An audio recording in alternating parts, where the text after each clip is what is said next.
was really hard. Didn't really see my dad, so it was hard coping with only one parent and not both of them. When I started growing up, me and my mum didn't really get along. Every time we were in the same room, it would cause an argument. Our relationship didn't really end up well. We ended up breaking a couple of times, and I just found it rough at home with everything. Some of the time, it was a bit hard jumping primary school to primary school. Went through 3 of them in my life, and as soon as I thought I got settled in, I just moved, and I didn't really feel settled, and I didn't really work well with change either. Primary school, there was the physical, like I got hit and everything in secondary school, and then in Bedford College it was verbal abuse, which didn't make me feel comfortable coming into school or anything like that. Year 11, I got to that age where I just wanted to go out with my mates and be like a normal teenager would be, but Mum being parent, she wanted me to sit down and revise on college, like schoolwork, but I didn't really want to, like every day. Like it was hard enough doing 6 hours at school, revising, and then doing more when I got straight through that front door. So I found it really hard, and the more me and Mum argued, the more I'd be behind on my work, so I'd get to college by God knows what time in the morning, just as soon as the gates open, it's like 8 o'clock, revising through my morning before I went into tutor, and then also in tutor, and then some lessons I'd sit there and revise and do the subjects I need to catch up on, as well as doing the work as well that the teacher was setting us. So I had quite a bit to catch up on. At school I was quiet. I wouldn't really say anything about what was going on at home because it wasn't really their place. I know it was their place to know, but at the same time, I didn't know what was going to happen. If I told them that me and Mum weren't getting along, I don't know what would have happened there and then. With me not really doing much in class, Mum would get a phone call off the school saying I wasn't really doing work, and then that would go into an argument as well because I'm not focusing in school, because I'd either be worried about, if I didn't do this right in school, or I didn't do like this before I went to school at home, would Mum have a go at me as soon as I walked in? I'd have that feeling all day, I wouldn't know if Mum was going to have a go at me or not every now and then. Trying to do my best to be there for her as well, was do what's best for me. Found it hard. I had Ben introduced to me by college, which was really helpful. College got concerned because I turn up to college late, because there was one time when I had to walk from Bideford straight through to Barnstable because my mum wouldn't give, she would give me the bus fare, but I didn't realise she had it on her, so she wouldn't give it to me unless I did something for her. But I knew I'd be late for college that way, so I thought, I'll get to college quicker that way, and I didn't. I was late, and then college got concerned, so they contacted Ben, and me and Ben sat there and spoke about stuff that was going on at home. Ben was also, the more time I was talking to Ben, I knew that he'd sit there and he'd be listening to what I had to say, and he made me feel like I could sit there. No matter what state I was in, I was able to sit there and talk to him about what was going on at home and how stuff was with us, and he'd ask how college was doing with me as well. Talking about either how my week's been, depending on how long I haven't seen him for. We talk about, he questioned me how's you and Mum doing, or how's home and everything like that. And I'd turn around and go, yeah, it's great, or no, it's not great, me and Mum's had another argument again, or I'd be able to open up to someone that wouldn't sit there, because most of the time I'd feel like I'd be sat there and I feel like someone was judging me. But I knew with Ben, he'd sit there and he'd listen to everything I said, and he'd take everything in, and he wouldn't sit there and go, oh no, this is wrong. He'd properly listen, and he'd know where I'd be getting at as well. So I tried explaining to Mum, but Mum was more concerned about my education than anything else, so I had to keep going in. I'd understand where she'd be getting at, because she'd be her mum at the end of the day. She'd be doing what any parent would do, but she'd always be on my case. I'd also have to do housework as well, like help her out around the house for it. And there'll be some times where I feel like I'm doing everything because the boys have gone out with their mates and I'm sat there doing stuff, so I'd nicely say a word to Mum, but Mum wouldn't see it as me saying it nicely. She'd think I'd be snapping, so she'd snap at me, and then I think one time I just snapped and told her exactly how I felt, which I do regret saying some of the stuff I said, but at the same time, I know it was the truth. Like, I knew that she had to be able to hear what I had to say about it all as well. And I think it just got to the point where I didn't really want to be in the house much longer, because I knew if I stayed there any longer, it wouldn't have ended well for any of us. We'd non-stop keep arguing, and then knowing that Mum was pregnant as well, it would have put more stress on her. So I thought it was time for me to go. I thought I'd go for a walk to clear my head, but I knew she wanted to be out of the house at the same time, so I did pack my bags then as well and walk on midnight or just before midnight. I tried getting hold of Ben, like thinking like Ben could help, but Ben, obviously with how late it was, I thought I'd still try anyway, but Ben wasn't available, but I still thought I'd have the guts to try getting hold of someone.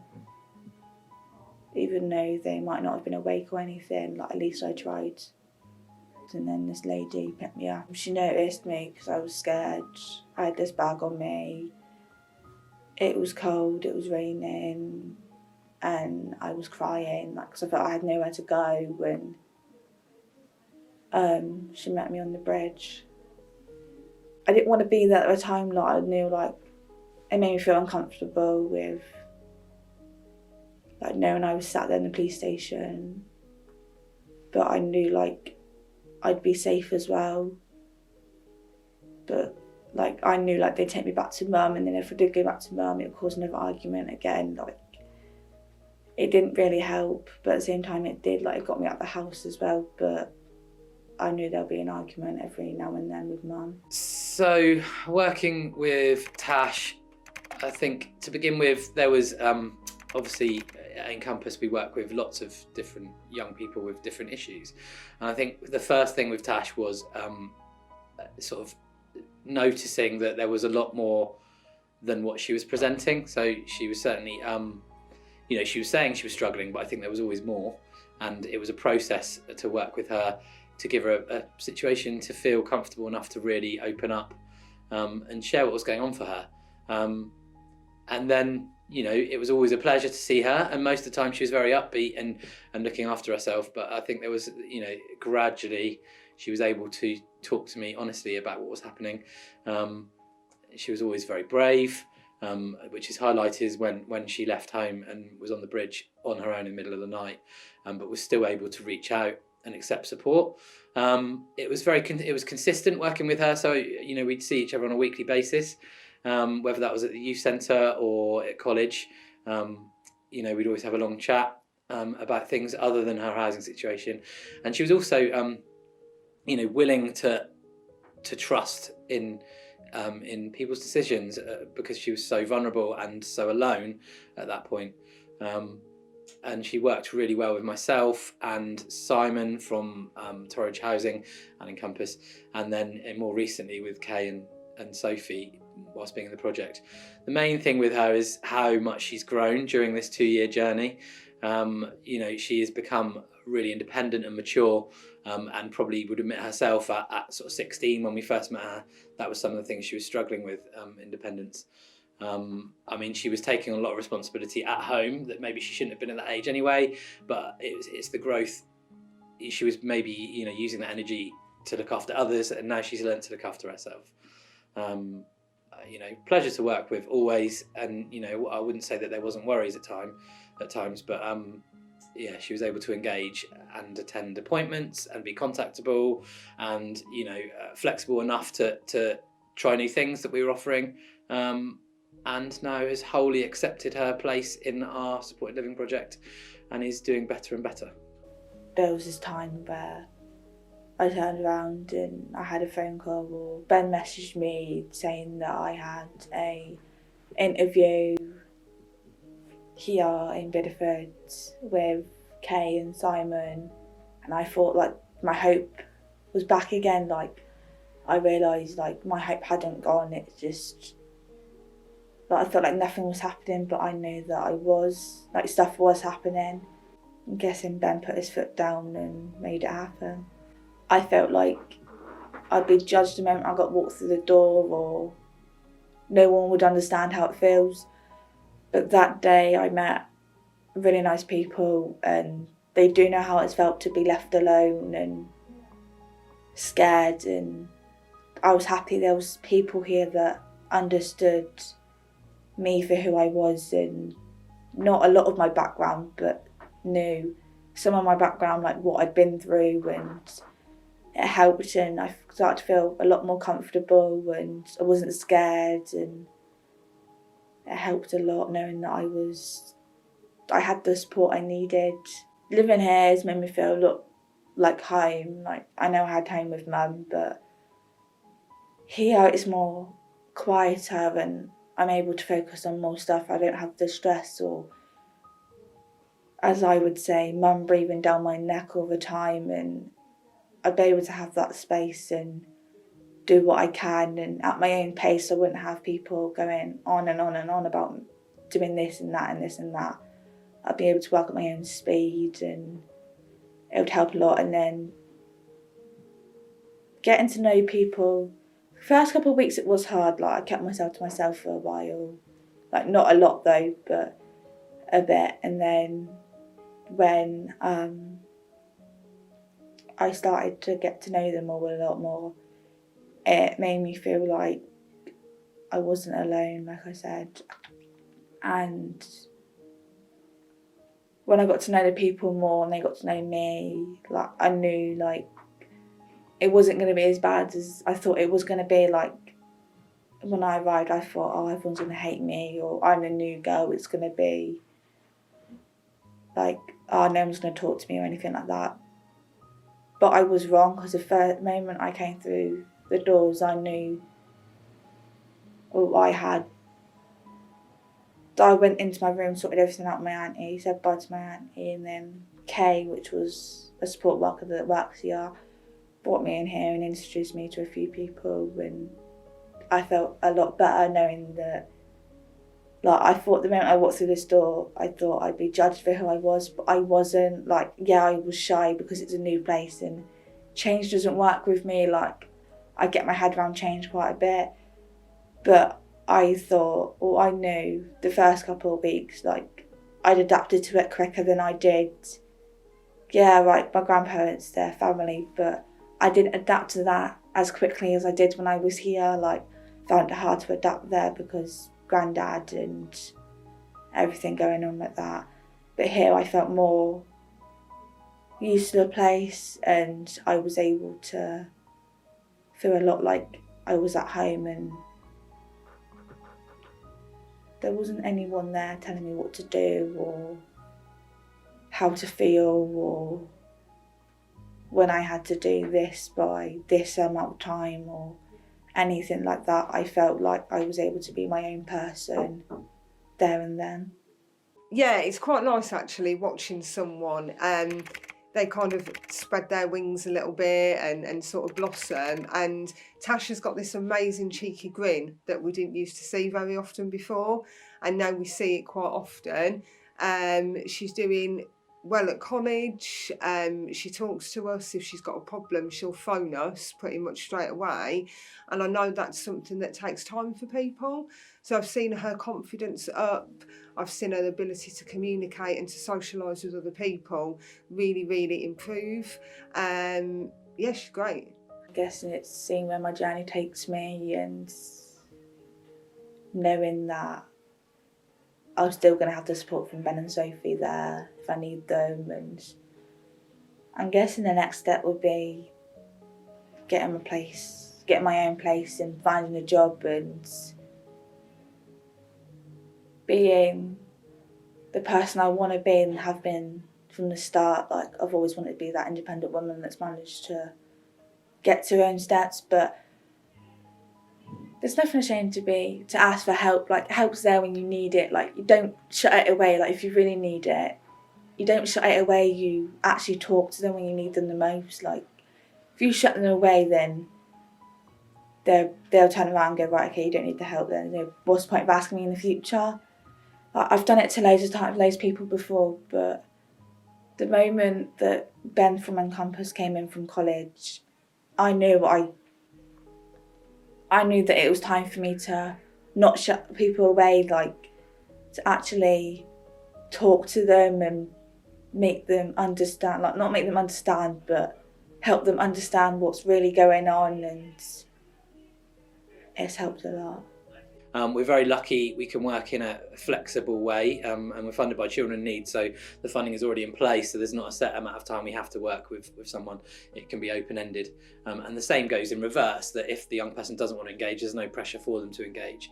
So I think there's your two struggles: getting the young person to trust and open up to you, but also, you know, sometimes dealing with disengagement and knowing when that is because they don't need help or if they're scared to get the help. I think you always deal with the Junction Project, certainly you always deal with family issues, whatever they may be, and they're more common than you think. And it's working in a way where you balance that, where you can talk to agencies but also family and stuff as well, to make it sort of holistic, for want of a better word, approach for the young person. So once we've accepted somebody, you know, very, very quickly, they need to get to know you and you need to get to know them, because in order to give somebody the best chance here, it's like building up that working, trusting relationship very quickly. So one of the most common things that I do is offer them a cup of tea. You know, if they're a smoker, we'll go out for a cigarette together, because you're then on common ground. And that's the thing in this situation, because for somebody walking in the door that's homeless, it's not common ground. And you're the support worker, you're the person of authority. And actually we try and peel those barriers away. You know, in many respects, we are authority, but we won't put that in people's faces, because actually it's about working together. So the thing that we really try and build on from day one is that trust. They get to know us, we get to know them, and actually understanding what our limitations are and how we can help them. So reach out to the support networks that are there for you. I mean, in Tasha's case, you have college, Petroc, housing officers, local charity support workers, and the youth service, which is now Space locally here. I think they're real supportive factors. But also don't neglect your friends and people that make you feel good, even in the toughest times. Feeling positive and feeling good is the most important thing, even if it's for small amounts of time. So yeah, reach out for the support when you need it. Be as honest as you can and recognise that people are there to help. I think also be positive when you can, that things will change and, you know, things will get better. You're not alone. You've always got someone there, even if it's a close mate or family. They will still give you the support you need. You've got all sorts out there, like, yeah, right, you may not know people, like, people may be strangers to you, but they'll still help you. And when you really need it, they will be there for you. Like, they're the person that builds up your confidence or helps a lot, like gets you to where you want to be in the future. And if you do get accepted the help, accept it, don't turn it down, because the only person that's going to hurt is you yourself. Like, it's not going to hurt them, they'll just won't ask in future. If you need the help, ask for it. Don't push them away as if they're never one of your problems. They're there to help your problems, not make it worse. So if you find yourself in a situation where you're threatened with homelessness, the very first thing that you need to do is remember that it's not your fault, and you need to find someone that you trust. That might be a friend, a relative, a teacher, a college lecturer, an auntie, an uncle. It could be absolutely anyone, but you need to find someone you trust, and you need to tell them as soon as possible what you're going through, and then with their support look at different agencies, you know, the local council, and find out what your options are straight away, and do not be scared to speak up. That's a really difficult thing, because I think there is a need sometimes to feel alone and afraid, because that will send you on a path of searching for something better and different. But yeah, I mean, there is people out there to help. Don't lose hope, but recognise those feelings of being alone and afraid, because they will, you know, they're there for a reason, and use them to inspire yourself to push better, push for things that are better. I would tell myself not to be scared, and that there is people there when you need them. Like, even if they don't answer the phone or you're not able to get hold of anyone, you've still got someone there. Even if it's a stranger, you've still got someone there to help you.